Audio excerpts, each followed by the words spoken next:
In the stillness between worlds, where myth meets memory and silence carries the scent of forgotten empires, there lingers a name whispered by desert winds and priestly dreams: Cleopatra. Not the seductress Rome painted her to be, but the last. Torchbearer of Egypt's sacred fire. You've been told how she ruled, how she died, but not what she guarded, not what she became.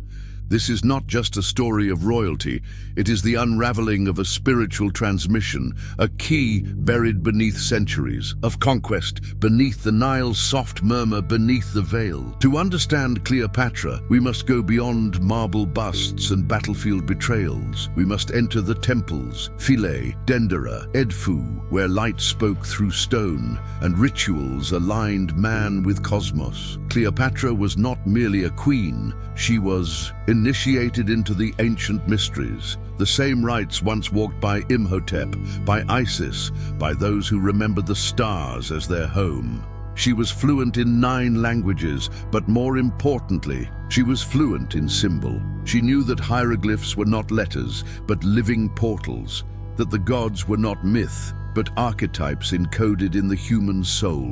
While Rome obsessed over borders, Cleopatra was studying the borderless, the threshold, between the body and the car, between life and its luminous echo. Cleopatra's chambers were not dens of seduction, they were temples of alignment. She invoked the Eye of Horus, used lunar cycles to anchor magic, and walked barefoot on symbols that awakened the spine like the Jed pillar, the ancient column of awakening. The asp, that sacred serpent, a lie told in blood and ink.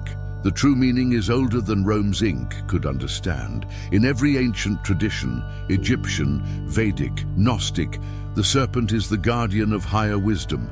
Coiled at the base of the spine, it waits until the soul is ready to rise.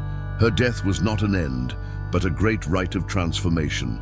The tomb of Cleopatra has never been found, and maybe it never will be, because she ascended beyond needing one. She was not buried, she was enshrined in myth, memory, and stardust. Cleopatra was the embodiment of Isis, the divine mother, the restorer of life, and like Isis, who reassembled Osiris, Cleopatra sought to reassemble the sacred feminine from fragments of empire, chaos, and patriarchal distortion. Her alliances with Julius Caesar and Mark Antony were not merely political, they were sacred unions, alchemical pairings of sun and moon, logic and intuition, warrior and priestess.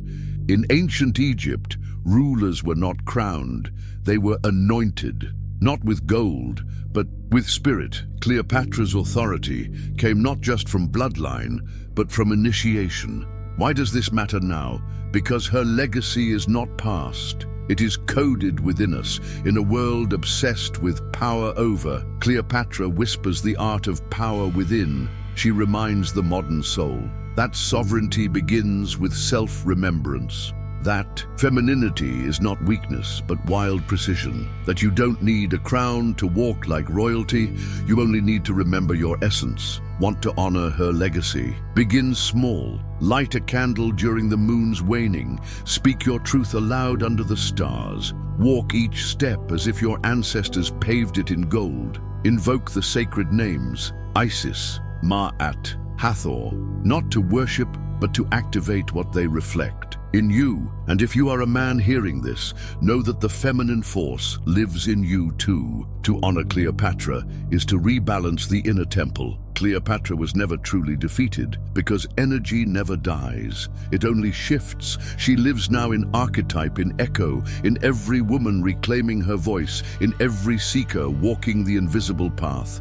Her legacy is not just Egyptian, it is eternal. So I ask you, what part of your soul have you silenced? Because history told you to be small. What truth in you has waited centuries to rise like a serpent coiled in your bones? The tomb may be missing, but the teaching remains. And if you listen, not with your ears, but with the silence behind your heart, you'll hear her whisper, I was never just a queen, I was the mirror of what you could become. If this awakens something ancient in you, stay on the path. More mysteries await. This is not the end, it is the beginning.